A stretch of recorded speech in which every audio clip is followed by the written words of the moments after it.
SMA Manjanadi regional ವತಿಯಿಂದ ಪ್ರತಿಭಾ ಪುರಸ್ಕಾರ ಹಾಗೂ ಮೊಹಲ್ಲಾ ಎಂಪವರ್ಮೆಂಟ್ ಕ್ಲಾಸ್.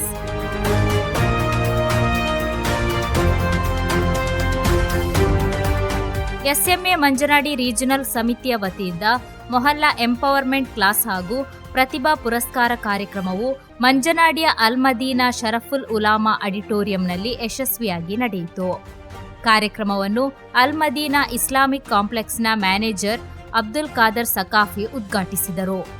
ಅಲ್-ಮದೀನಾ ಶರಿಯತ್ ಕಾಲೇಜಿನ ಪ್ರಾಂಶುಪಾಲ ಸೈಯದ್ ಉಹೈಸಿ ಸಕಾಫಿ ಅವರು ದುವಾ ನೆರವೇರಿಸಿ ಕಾರ್ಯಕ್ರಮಕ್ಕೆ ಶುಭ ಹಾರೈಸಿದರು.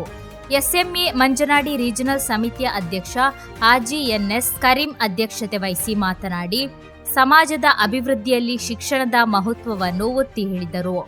ಯುವಜನತೆ ಧಾರ್ಮಿಕ ಮತ್ತು ಲೌಕಿಕ ಶಿಕ್ಷಣ ಎರಡರಲ್ಲೂ ಉತ್ತಮ ಸಾಧನೆ ಮಾಡುವ ಮೂಲಕ ಸಮಾಜಕ್ಕೆ ಮಾದರಿಯಾಗಬೇಕು ಎಂದು ಕರೆ ನೀಡಿದರು.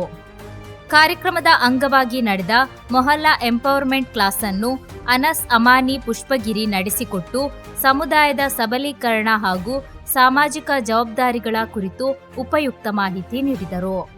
ಈ ಸಂದರ್ಭದಲ್ಲಿ ಶೈಕ್ಷಣಿಕ ಕ್ಷೇತ್ರದಲ್ಲಿ ಧಾರ್ಮಿಕ ಹಾಗೂ ಲೌಕಿಕ ಶಿಕ್ಷಣದಲ್ಲಿ ವಿಶೇಷ ಸಾಧನೆಗೈದ ವಿದ್ಯಾರ್ಥಿಗಳು ಹಾಗೂ ಅಧ್ಯಾಪಕರನ್ನು ಸನ್ಮಾನಿಸಿ ಗೌರವಿಸಲಾಯಿತು. ಕಾರ್ಯಕ್ರಮದಲ್ಲಿ ಅಲ್-ಮದೀನಾ ಇಸ್ಲಾಮಿಕ್ ಕಾಂಪ್ಲೆಕ್ಸ್ನ ನಿರ್ದೇಶಕ ಇಸ್ಮಾಯಿಲ್ ಅಂಜದಿ, ಎಸ್ಎಂಎ ದೇರಳಕಟ್ಟೆ ರೀಜನಲ್ ಅಧ್ಯಕ್ಷ ಅಬ್ಬಾಸ್ ಮದ್ಪಾಡಿ, ಇಬ್ರಾಹಿಂ ಅಹ್ಸಾನಿ, ಅಬ್ಬಾಸ್ ಹಾಜಿ ತೌಡುಗೋಳಿ ಸೇರಿದಂತೆ ಹಲವಾರು ಗಣ್ಯರು ಉಪಸ್ಥಿತರಿದ್ದರು. ಉಪಾಧ್ಯಕ್ಷ ಕೆಎಂಕೆ ಮಂಜನಾಡಿ ಸ್ವಾಗತಿಸಿದರು. ಸಂಘಟನಾ ಕಾರ್ಯದರ್ಶಿ ಅಬ್ದುಲ್ ರಹಮಾನ್ ಮದನಿ ನೆಕ್ಕೆರೆ ವಂದಿಸಿದರು.